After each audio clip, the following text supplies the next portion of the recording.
Hi, Autos. It's Grandma. Love you all and miss you. I'm going to read a book for Melody and Annalee, and I hope you like it. And here it is. It's called, let's get my camera just right. Okay. Good night, Sir Kermit. It's with the Muppet Babies. Muppet Babies. Okay. On this page it says, the Muppet Babies live in a nursery in a house on a street that is a lot like yours. They can travel, but they can travel anywhere, anytime using a special power, the power of the imagination. Can you imagine what it would be like to go with them? Join the Muppet Babies on this adventure and find out. Okay, here we go. And the book is called Good Night, Sir Kermit.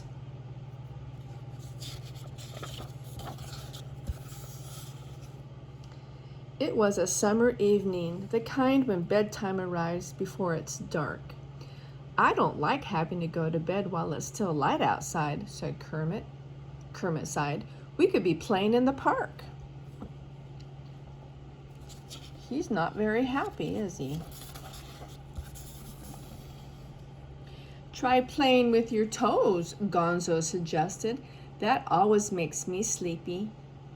Sleep is a waste of time, Kermit decided. When I grow up, I'm going to stay up as late as I want and do all kinds of exciting things. I may never go to sleep. Then he reached out and took a big storybook from the nursery bookshelf. And there's Kermit reaching for a storybook right from his bed.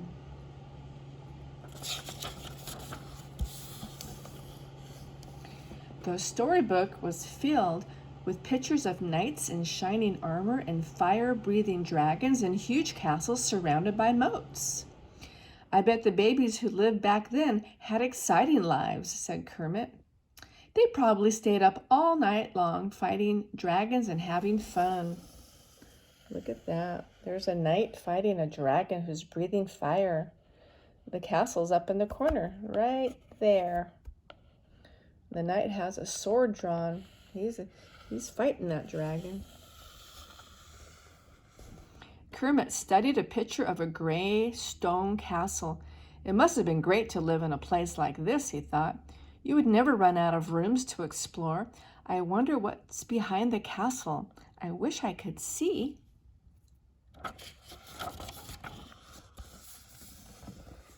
Suddenly, Kermit was no longer looking at a picture.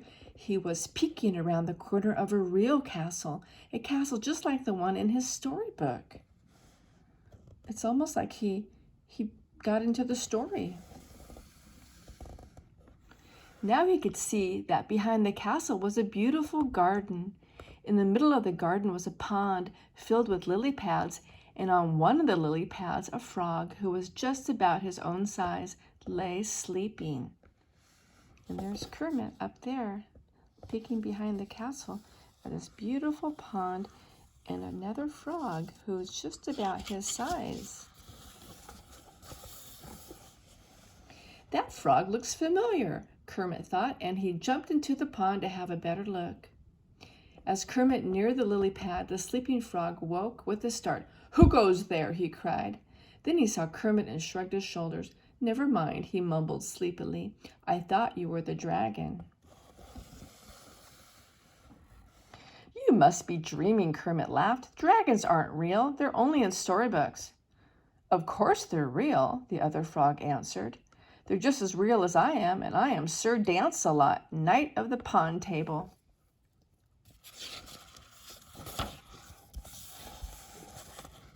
My name is Kermit, said Kermit, but I'm not a knight. I'm just plain old Kermit.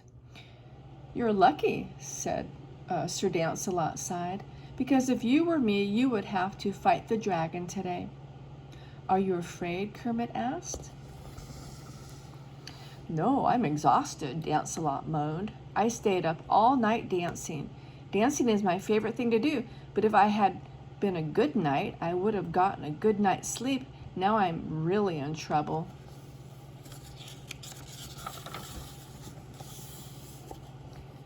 Sir Lancelot then told Kermit his sad tale. A fire-breathing dragon had charged into the nearby town, demanding to marry the lovely Princess Pygmalion. Lancelot was in love with Pygmalion and had challenged the dragon to a duel. Whoever could fight the longest would win the beautiful princess. Whoever got tired and stopped would lose. So there's Sir Lancelot, and there's Princess Pygmalion.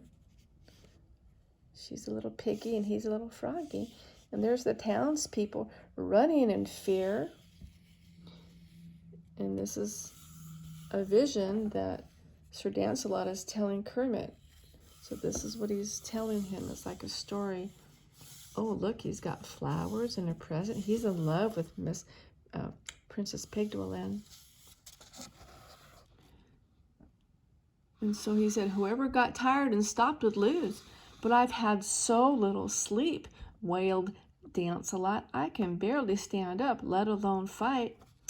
He should have gone to bed. Kermit felt terribly sorry for the exhausted knight and wanted to help. What if I fight the dragon for you? He suggested. I'm wide awake. Oh, thank you, said the grateful knight, shaking Kermit's hand. My armor and horse are behind that big rock. Be sure to wake me when it's over. Be sure to wake me up when it's over. And good luck. Oh, boy. Kermit was so excited he could barely put on the armor. He clinked and clanked around a bit, but he finally got it right and climbed on the horse. Then he headed toward town. Look at that horse has got helmets and shields on its neck and a big blanket, a pretty blanket, and then Kermit has a suit of armor, which is like a protection, and a shield and a lance to knock the other one off the horse. But he's not going to fight another person on a horse. He's going to fight a dragon. And there is Sir Lancelot, happy and sleeping on his little lily pad. He should have gone to bed. He could have done it himself. Ooh, there's the dragon in the town. And there's Kermit. Look at that. He's facing off the dragon. There's some townspeople looking on. Ooh, they're very concerned. Oh my goodness. Look at all the people. They're like watching a show behind a, look at, they tipped a wagon on its side for a barrier.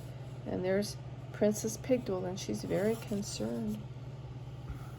Kermit arrived to find a large crowd gathered to watch the duel.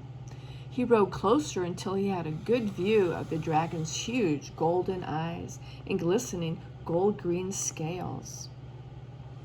The dragon looked strong, as though he could fight for a long, long time.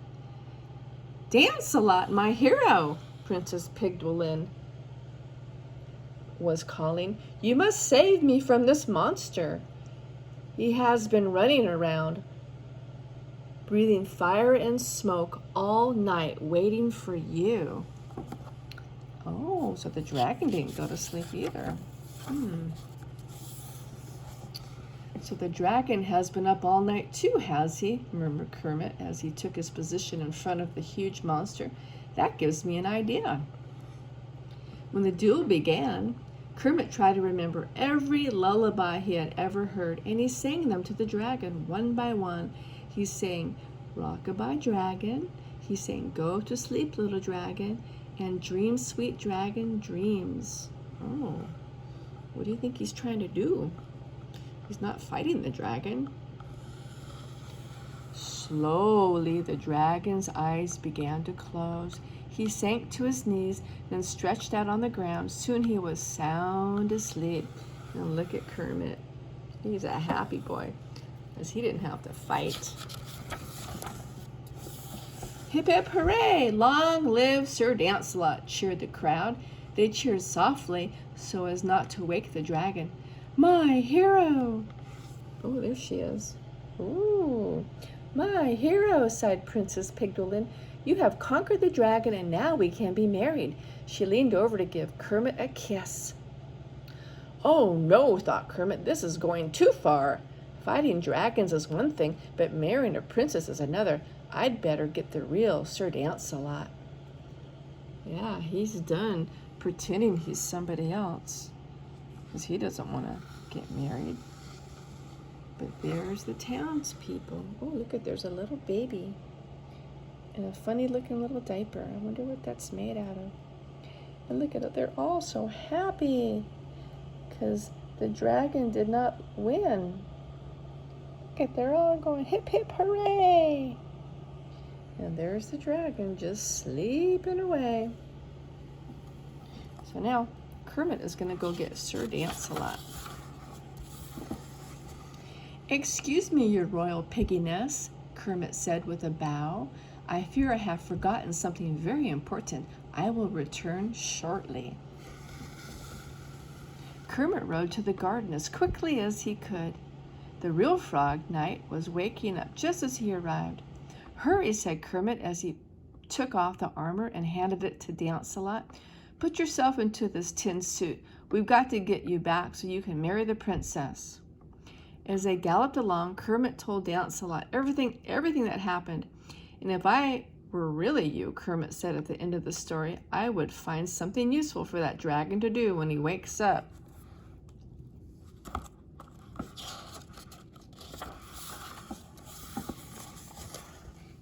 The preparations for the wedding feast were well underway when the dragon finally awakened. He was very disappointed to find out that he had lost both the duel and the princess. Look at, he's very sad. But look at the wedding feast. And there's Princess Pigdolin.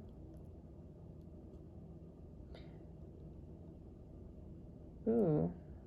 Looks like they're gonna eat pork. Okay, so here's the banquet table, and there is the big dragon. Sigh, sigh, sigh, breathed the dragon, and every time he sighed, a flame flickered out of his mouth. Look, exclaimed Princess Pigdolin in amazement. He's roasting all the marshmallows with his fiery breath. Kermit and Lancelot stared at the dragon and then at each other. They both had the same idea. How can we put this dragon to good use? Look at, he's toasting the marshmallows. Ah, look at that. They made him the cook. He made him the camp cook. He's cooking with the fire that comes out of his nose. And there's another guy that's cooking. How would you like a job as the royal chef? Said Sir Lancelot, asked the dragon. Oh, Sir Lancelot asked the dragon. The dragon was delighted because he loved to cook. His first job, of course, was to finish the wedding feast. He stewed tomatoes for tomato soup. He grilled the grilled cheese sandwiches, and he melted chocolate for hot fudge sundaes a la dragon. Oh, look. Hot fudge sundaes a la dragon. There's Princess Pigdolin and Kermit and Sir Lancelot, and the sign says the wedding feast with a little hand that points this way. And a lady that's bringing out the food, and all the people are smelling the good food. And look, he's a very happy dragon because he's helping. He's being a good dragon, a good helper. Kermit had a wonderful time at the wedding, but after his busy day, he was finally beginning to feel sleepy. Lancelot thanked Kermit for everything he had done. Then he asked him to kneel. Drawing the sword, Lancelot said, "For your bravery and untiring devotion, I now dub thee Sir Kermit, Knight of the Pond Table." Oh, he made him an official knight, which is quite an honor, tapping him on his shoulders with his sword. And there's all the knights standing by, and Princess Pigdolin was happy, and the dragon was happy, and all the townspeople are very happy. How about that?